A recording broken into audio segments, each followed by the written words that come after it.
Welcome sa DRS 2.0. Fresh at nagbabagang happenings ba ang hanap mo? Mga padabarkads man yan o mga trending topics? Pues, sagutan natin yan. Kaya naman isubscribe nyo na ang ating channel para sa mga nagbabagang balita everyday. Welcome back again sa ating YouTube channel mga kadabarkads. And for today's video, ang pag-uusapan natin ay tungkol sa mga importanteng ganap sa loob at sa labas ng Itbulaga. Unahin natin ang kaganapan po sa 4 na clones ng Itbulaga na kung saan ay present sa Media Icon Awards. Walang iba kundi po si Lucky Robles, Daryl Shane, Jandani, Roel Carino, and Jerome Ibardome. Proud na proud po yung ibinahagi ng TVJ sa kanilang social media account. Sabi nga dito, present sa Media Icon Awards ng ating The Clones. At lubos nga po ang pasasalamat ni Lucky Robles sa panibagong opportunity na to. Sabi niya, thank you so much Media Icon Awards for inviting us to perform. Thank you po Itbulaga TVJ sa opportunity. Samantalang sa managahanap naman kay Julia Barreto, since matagal na nga naman po na hindi siya nakikita sa Itbulaga, eto po ang rason mga kadabarkads. Meron po siyang project sa Media Quest Ventures na mapapanood dito sa TV5. Siya po ay isa sa mga host ng Artista Academy. Ayon nga po sa Media Quest Ventures, samahan natin si Julia Barreto sa pinakamalaking new generation artista search sa Luzon, Visayas at Mindanao. At kung ikaw ay 15 to 24 years old, ito na ang iyong pagkakataon. So may audition sila December 6, Robinson, Laguna. December 13, Gaisano Grand City Gate, Mall, Davao City.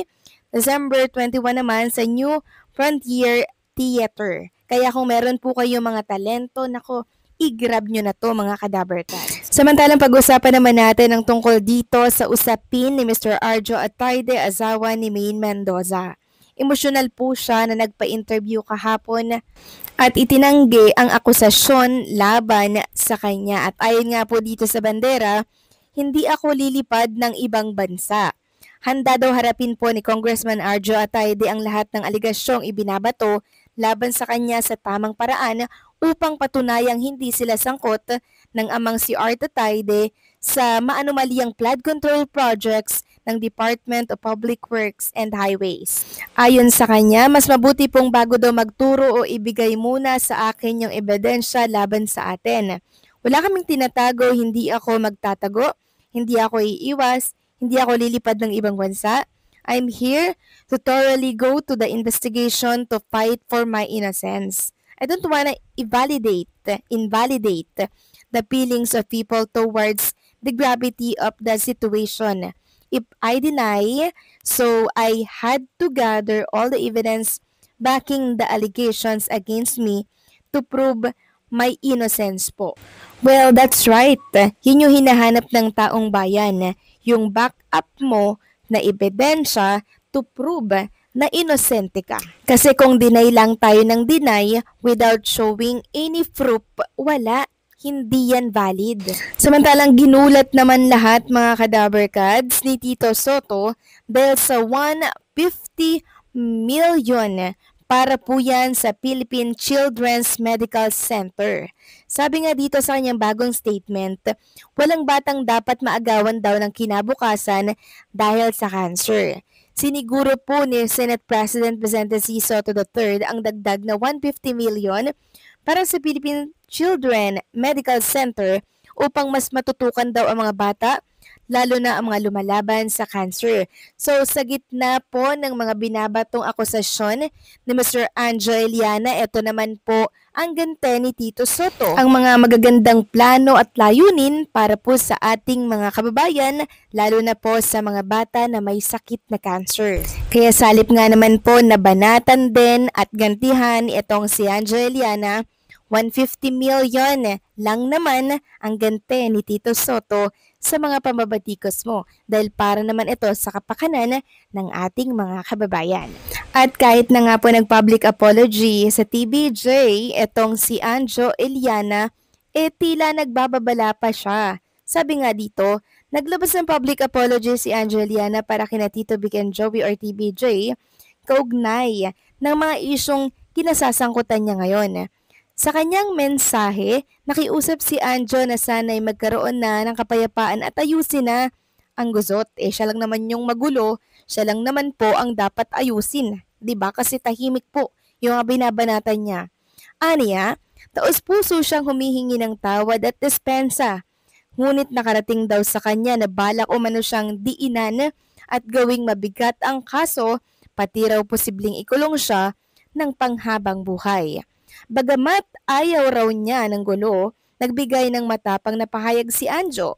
Kung aatakihin at minaliit siya, handa siyang lumaban. Aminado siyang wala siyang pera o koneksyon kumpara sa TBJ, lalo't si Tito Sen pa ang Senate President. Pero hindi raw iyon hadlang para ipaglaban ang sarili kung kinakailangan. Ang tanong, genuine apology ba ito isang taktika ni Anjo para i-pressure ang TBJ na wag ituloy ang kaso? Parang gano'n na nga po mga kadaberkads. Pinipigilan niya po na sampahan siya ng kaso. Pinipigilan niya na gawin ng TBJ ang aksyon na nararapat po sa kanya.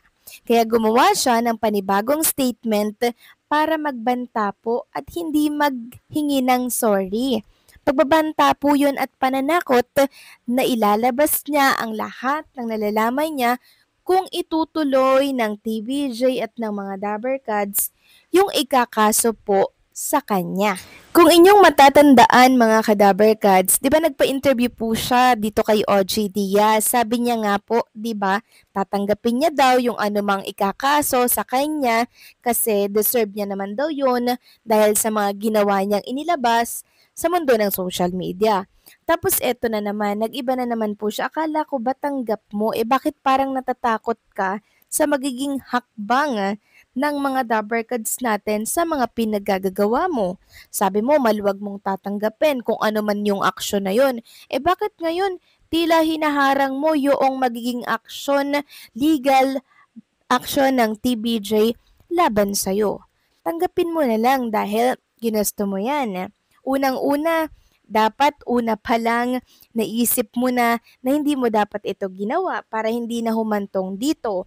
Tapos, pangalawa, kinausap ka na rin ni Posing Vic Soto and Maro Soto na ceasefire na, tigil na. Pero ano pa rin yung ginawa mo? Eto, patuloy ka pa rin na naglalabas ng kung ano-ano sa mundo ng social media. Siguro wala na po nagre-reach out dito kay Anjo Eliana. Diba? Hindi na rin siya tinatawagan, hindi na rin siya kinakausap ng TBJ para makipag-ayos syempre kasi alam nila na paulit-ulit lang din po na mangyayari ang ganitong senaryo. Kaya ano pa ba yung next na gagawin na hakbang ng Dabarkads or ng TBJ? Legal action ng mga Dabarkads kasi hindi na siya madalas sa pakiusapan. Kaya antayin mo na lamang yung ikakaso sa'yo ng TBJ laban sa mga paninira mo. So anong say nyo dito mga Kadabarkads? Please comment down below. Maraming salamat po sa patuloy na pagsuporta. God bless po at mag-iingat kayo palagi.